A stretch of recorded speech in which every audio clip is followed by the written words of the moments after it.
Hello, this is a series of videos made for my students, and it's about Illustrator, InDesign and Photoshop. The first video here is about making doodles in Illustrator and coloring them. First off, I'll do some doodles using my pencil tool. First off, I'll double click it and I'll make sure that it does not make selected paths and doesn't keep selected paths.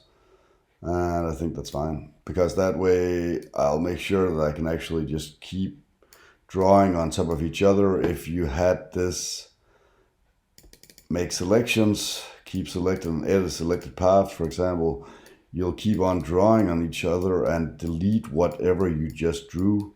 So just making sure that these options are switched off, edit selected path and keep selected, and that way you can just keep on drawing on top of the other parts and so on. And when I'm happy with these doodles, I could select them all, make them into a group, and expand them possibly. But right now I'm just going to select this and I'll go into Effect. For example, if I wanted to be even more doodly, I could go into Stylize and Scribble. And here I'll be able to, adjust my design so it looks totally different. Okay, that's perhaps too much. And you can just, adjust these values to make a different design. And this, normally when you use this scribble effect, it's more because you have a few lines that you want to do some changes to, for example, like this. And I'll just go again to scribble. And you'll notice that in this case, it will look much less confusing. And you can just adjust these different values to get all kinds of different doodles.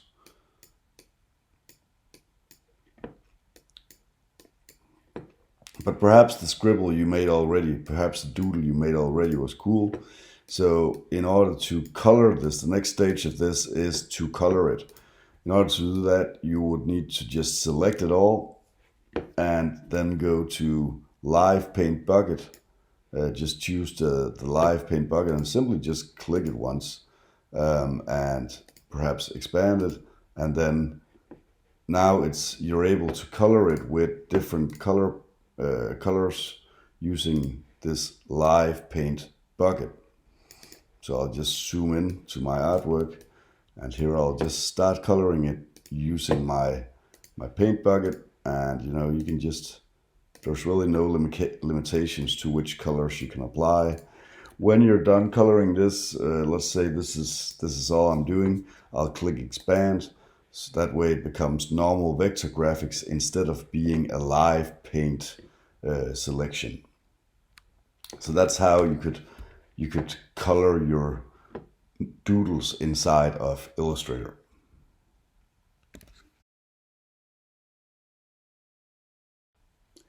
This short tutorial is about matching fonts, identifying the fonts which are being used so you can find it on your computer and use it yourself.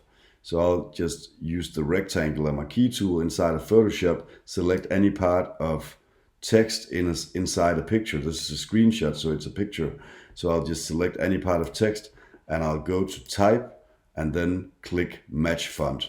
Photoshop will just use a few seconds to figure out which fonts it could be that's being used right here. It's not necessarily the right font it will suggest, but in a lot of cases it will be the correct font. Okay, so here you can see these are suggestions that Photoshop makes of what this font could be. I already have one on my computer, which I choose to have activated on my computer.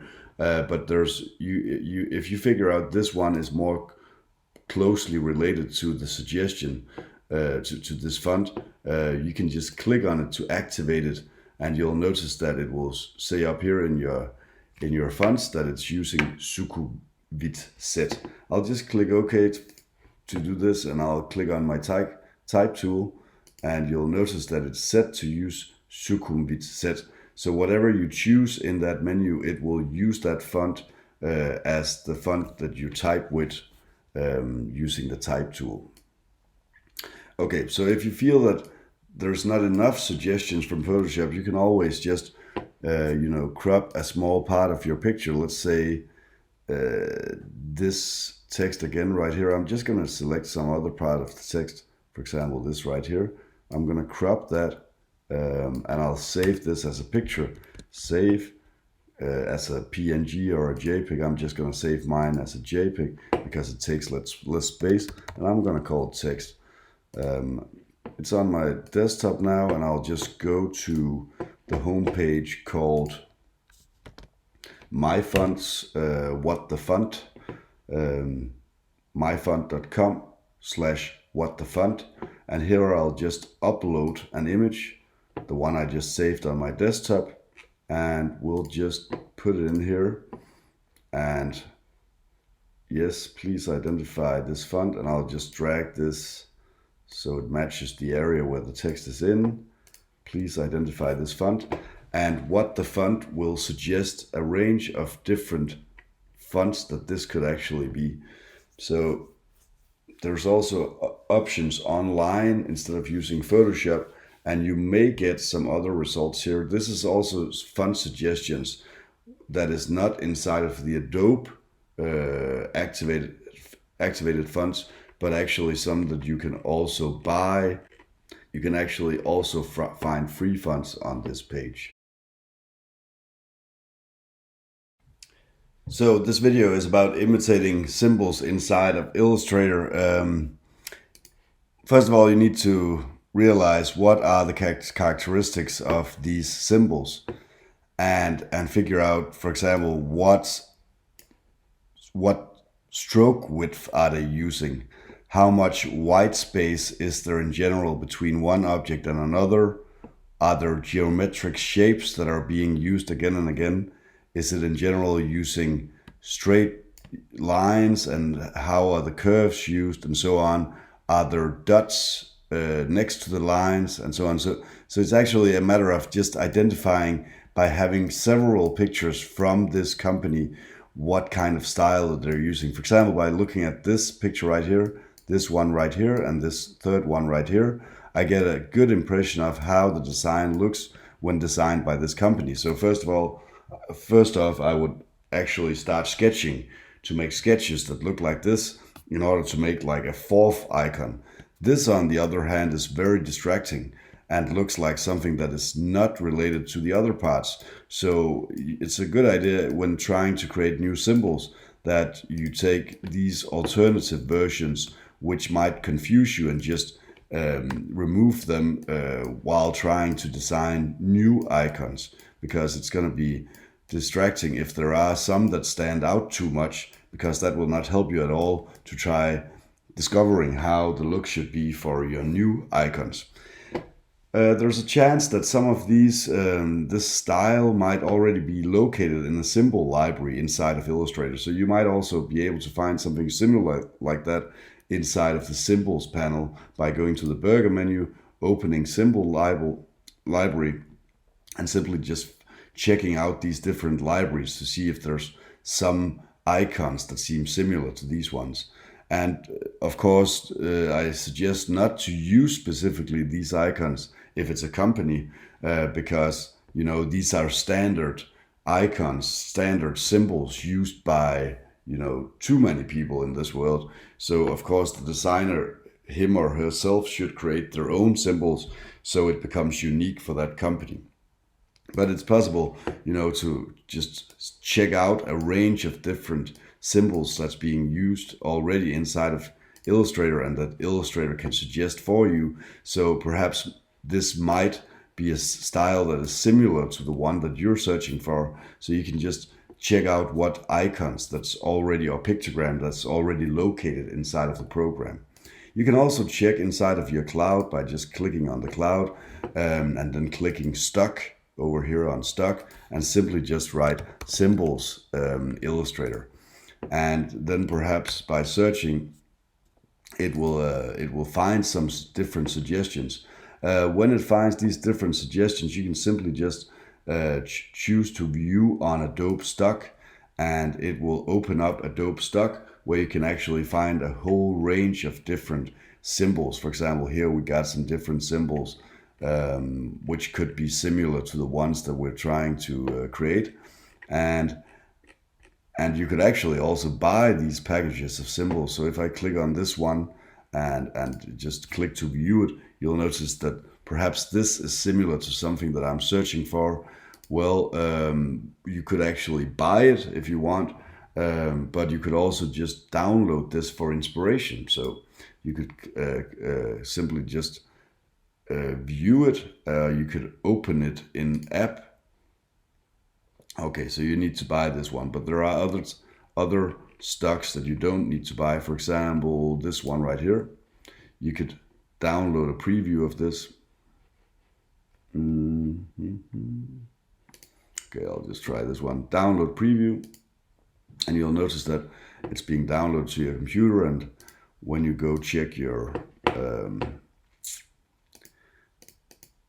preview, you'll notice that there's a watermark in front of it, but still this will be very helpful when trying to help you design whatever design you're searching for, if the icons, the pictograms you found were similar to the look that you're searching for.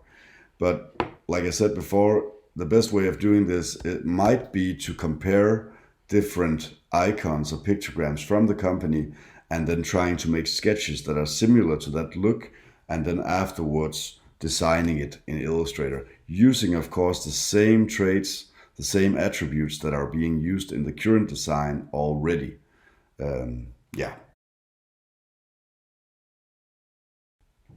Okay, so in this video I'll take something from Photoshop and put it in Illustrator, and you can see how to combine photos with vector graphics. Okay, so I just made a selection of this rose right here using select color range, and I'm just gonna click OK. This is my selection. I'm gonna just remove the background by making a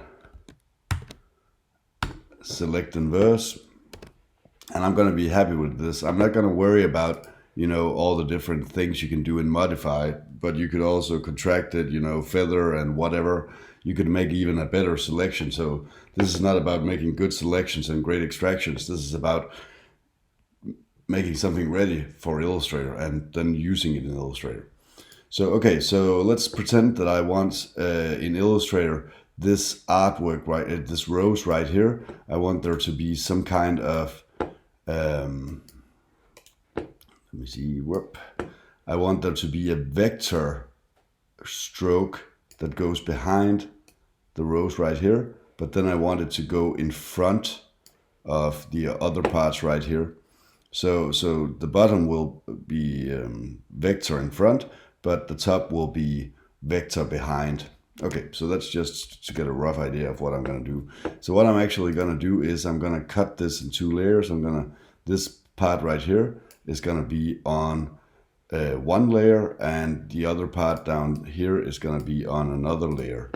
So to do this, I'm gonna actually just select the upper part, and I'll just say Command J as paste in front, and I'll just remove that part actually from the other layer, from layer 0. So I'm just gonna remove that part from layer 0, and that way we'll see that this part is on layer 1, this part is on layer 0.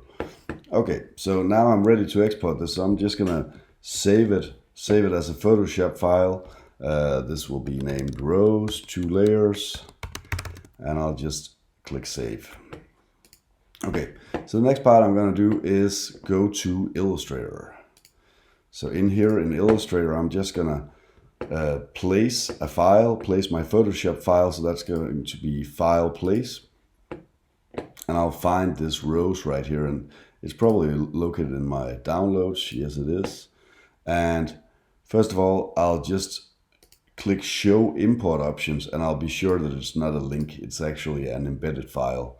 So I'll click place, and here you'll be able to choose convert layers to objects, and click OK. And so I'll just I'll just move this in, and you'll notice that the upper part of the rose will be on a layer itself, and the lower part will be on a layer for itself. So that way I'll be able to draw any shape inside of Illustrator. I'm just gonna take a random color and use a rectangle just to show you what I'm what I wanted to do inside, that I mentioned inside of Photoshop. And I'll just, give a bigger stroke size to this, like this right here. And then afterwards, I'm going to put that rectangle in between those two, and we get this desired effect that I wanted by combining Illustrator and Photoshop. Yeah.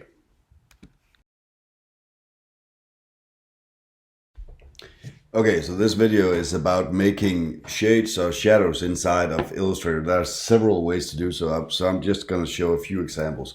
Okay, so if I want to make two-dimensional shadows on this object, I'll just take a copy, and then paste in front. So there's a copy in front of it. That's edit, paste in front, right? Command F. And I'll just make this darker. So after that, I'll just, perhaps remove some anchor points. So I'll just draw an anchor point here and one here. And then I'll just decide to delete this one with my direct selection tool. And I'll use my pen tool to draw from this path to here and up to here.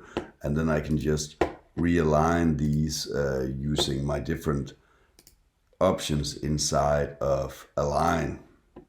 So if I wanted this to be, matching other anchor points, I could just tell these two that they need to be the same height using my Align palette.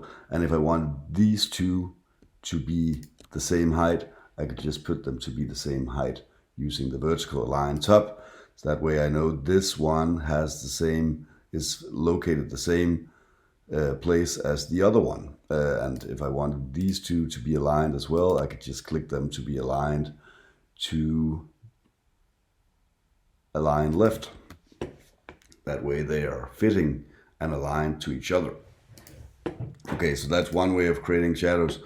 Another way could be actually that's just, flat design. If I wanted this to have a shadow, I could also use, actually I'll take this one, I could use Effect 3D, choose Extrude and Bevel to give it a three-dimensional shadow effect. And you could just rotate this in order to figure out how you want these shadows to be located in a three-dimensional aspect, and adjust the extrude depth and so on to figure out how the lighting and shading should be. And you can choose more options to get even further into the advanced options for shading and lighting. I'm just going to click OK to that. And a final way of doing this could also be to actually just simply make a copy of this and then pasting it in front, and just taking the free transform tool and actually just rotating this right here and perhaps putting it down here like that. And actually I need this to go behind, so I'll just right click and choose arrange send to back, and then I'll just give it some darker color, and that way it will get a feeling of it being a drop shadow. And you can just adjust this if you feel that it's not fitting in the proper way, and so on. Finally, one last thing, you could also go to Effect, and you could choose Stylize and Drop Shadow to give it a plain old-fashioned drop shadow. And here you can adjust the X offset value and the Y offset value to figure out where you want the shadow or shading to be. That's making shadows and shading inside of Illustrator.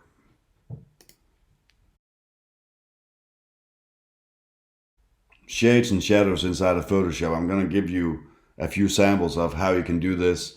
One way could be layer styles, by simply just double clicking your layer which has some transparent elements to it. Just double clicking that and choosing the one called drop shadow, and it will give a drop shadow effect. And of course I can see this extraction is not perfect.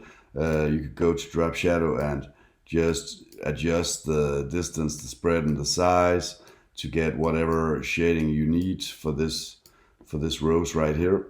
And I'll just mine. Oh, this extraction really seems bad. I'm just gonna quickly just use my eraser.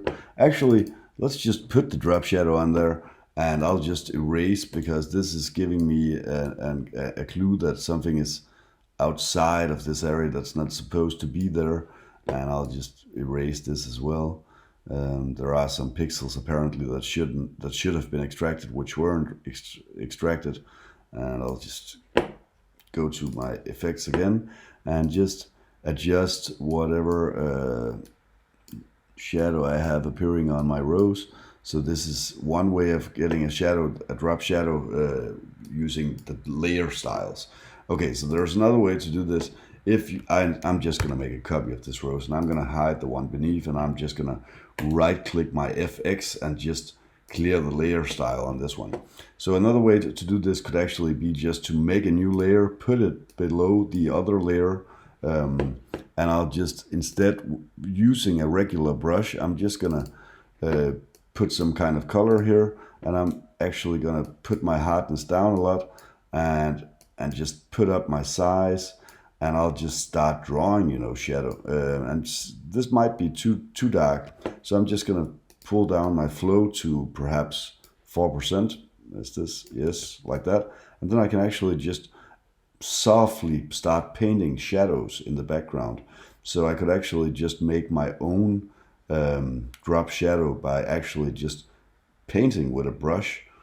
Just make sure that when you paint this drop shadow with a brush, that you're using a very soft brush, that your hardness is very low.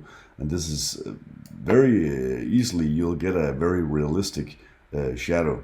The extraction itself is very bad, but you can see the shadow looks in much better shape than the extraction I made of this rose right here.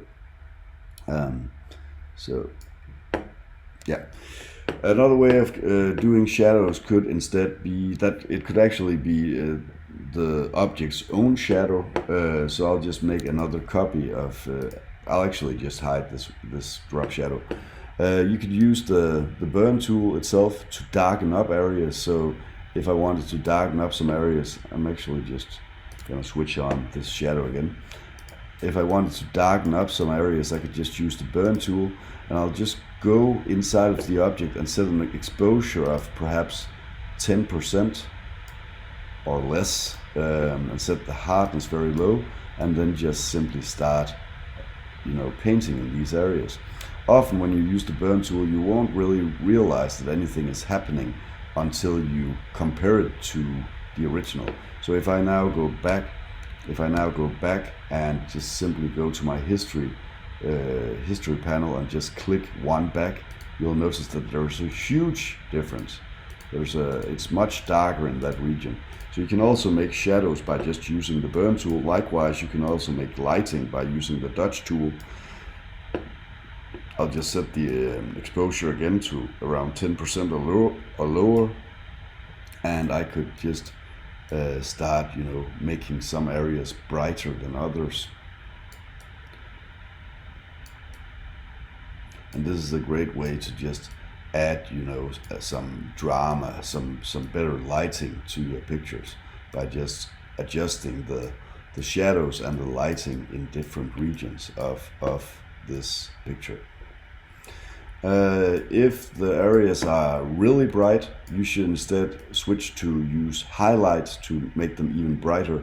If they're really dark, you should use shadows instead to make them even brighter in the shadowy regions. It's very rare that you use dodge tool on shadows. It would be much more common that you use burn tool on shadows. But it is possible to brighten up dark regions.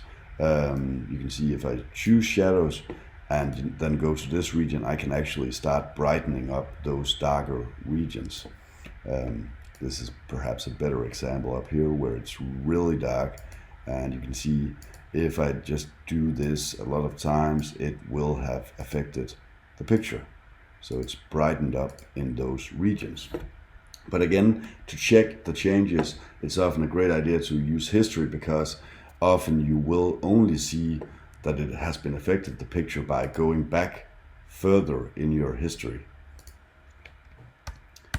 Yeah, I think that's a few of the techniques to make shadows and light inside of Photoshop. Of course, there are many more possibilities. One of the most typical ways to work with shadows and shades also is by adding, you know, if you're looking at the drop shadow right here, adding blend modes to get them to mix with the background in some specific way. But that's it for this time in shadows and shading. This video is about stylizing text inside of Photoshop. So I'm just gonna write some text on a random background, and let's say this is random text. Okay, so let's just make this a bit bigger so we can see it. I'm gonna actually use Futura because it's a very broad text. I like the impactness, the compactness of this font. Okay, so how do I stylize this text? We have something in Photoshop called Styles, and it's located in Window, and you find it down here in Styles. Okay, so there's a lot of different styles in Photoshop already. If the ones located in Photoshop are not enough, you can also find them on the internet. For example, I found a random page right here. You could just go to the internet and write free stock photo, sorry, not stock photo, free layer styles, Photoshop, and simply just see what pops up. And normally you'll be able to find very quickly a lot of free styles that are very cool.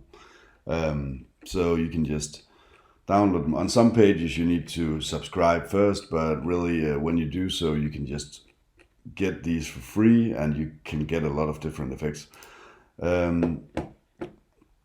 So perhaps on some pages you'll need to subscribe first, on others you'll just be able to get them, and sometimes your ad blocker will will block the download, so just make sure your ad blocker is not blocking it. You can also go to your Creative Cloud and simply just find some in here. So if I write layer styles, they are named ASL, Adobe Styles, but you can just search for layer styles Photoshop. And then some different things will pop up here, and you'll be able to see if there are some for fonts that you could use. You can also go down here, Adobe stock templates, but a lot of them cost money. So if you find some down here, you'll probably not be able to use it. Let's try clicking this one, and it will say that you'll have to buy a license for it, right?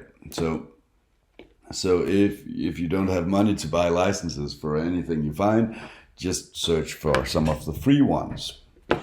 Okay, so when you download this, for example, I just downloaded one to my downloads. I'll just unzip it by just double clicking to unzip, and now it's located right here. So it's an ASL file. So I'll just go to Photoshop again, and to open this up, I'll just go to the burger menu and say import styles.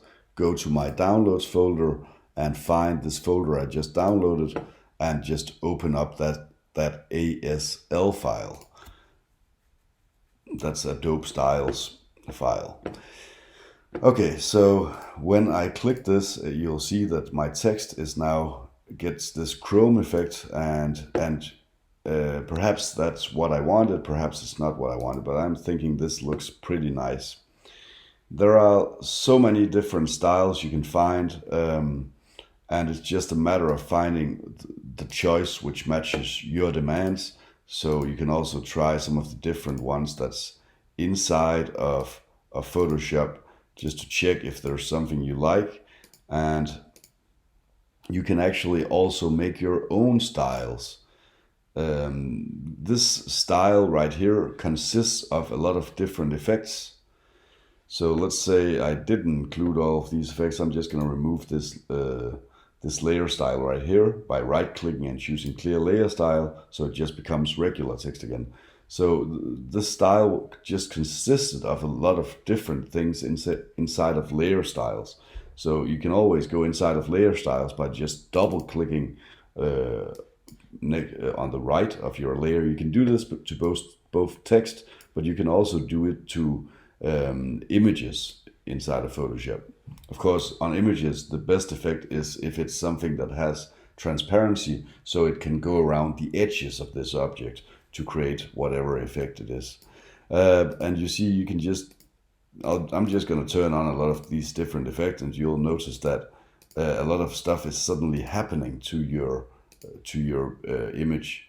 And you know, this is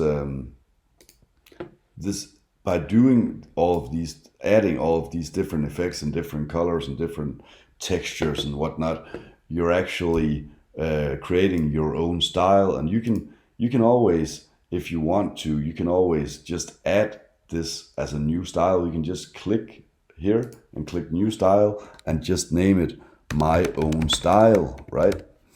Click OK, and then when you go to styles again, I'm just going to close this. When you go to styles again, you'll notice that one has been added down here at the bottom. So you have your own style added right here. And if you ever want to reuse that style and give it to someone else, you can just save this as your own style by exporting it. So you just click on that style and you can actually select more. You could also select this one and this one and this one. You now see I have 4 different selected, but I'm just going to select this one because this is the only one I created.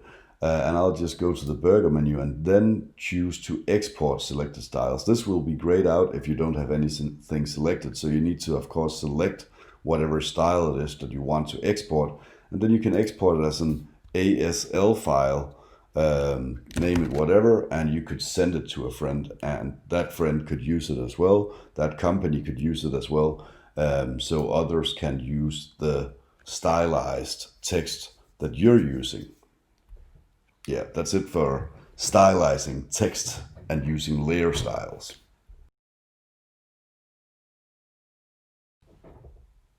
The final video tutorial for today is adding effects inside of Illustrator. There is a window up here in Illustrator called Effects, and in here you can do a lot of different things to your objects. So these different effects, we have already seen what 3D does. The convert to shape is not actually an effect that just converts your shape into something else. You can add crop marks in here. You can do some different transformations. I would say the thing you're probably going to use the most is stylize or warp. That's probably going to be some of the effects you use a lot. But there are also the same effects you can find in the filters area inside of Photoshop. So inside of Photoshop, we have these different things we can use. The different effects you can find inside of Photoshop in the filter menu is the one that you can find inside of Illustrator as well. So in Illustrator, these different effects that's located down here are just the same as you will find inside of Photoshop. Not everything from Photoshop is here, but a lot of the things you can find inside of Photoshop is here as well. So one thing that's commonly used is, of course, drop shadow. You can also feather the edges of an object so the edge becomes transparent. So you'll notice that if I put this next to an object with a different color, you'll notice that this feathered effect, I'll just put it in front, is transparent. So you can add different effects, one of them being feather. You could also put some inner glow. That will mean that some of the object becomes light at the edges. and I can just increase that blurriness. So that's lightness. You could also, of course, change it to be something else. You could also actually darken it instead by changing the color to something that's very dark. And that will have the opposite effect of actually making an inner glow. That will make an inner darkness. So you can also put it in the center instead of being at the edge. So this is just some of the effects that you can use in here. Inner glow, outer glow, round corners. That's specifically useful for something that has pointy edges. You could simply just round the corners and decide how much you want them rounded, if that is what you're looking for. This is typically done to rectangles, and InDesign actually supports rounding corners by just pulling them with your normal selection tool. Yeah, so if you want to do something insane to your object, you can warp them by, just for example, choosing wave and then changing the shape of this object. And it's just a matter of really just looking through all of these different effects to figure out what you actually want. I'll just try adjusting these values.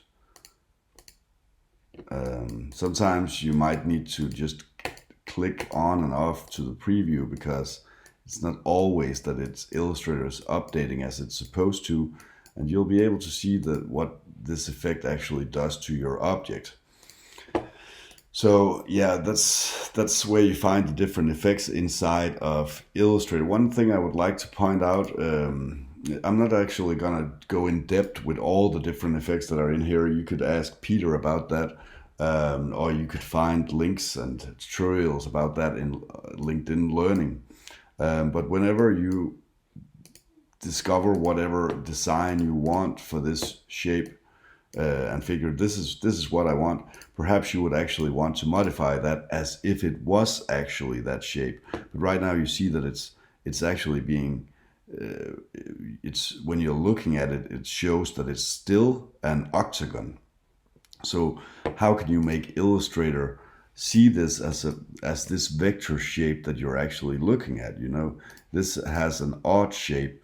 How can I edit this odd shape instead of actually seeing it as an octagon? Well, you would need to expand it. So tell Illustrator to see this as a regular vector object that you can edit using pen tool and so on by going to object and expanding appearance.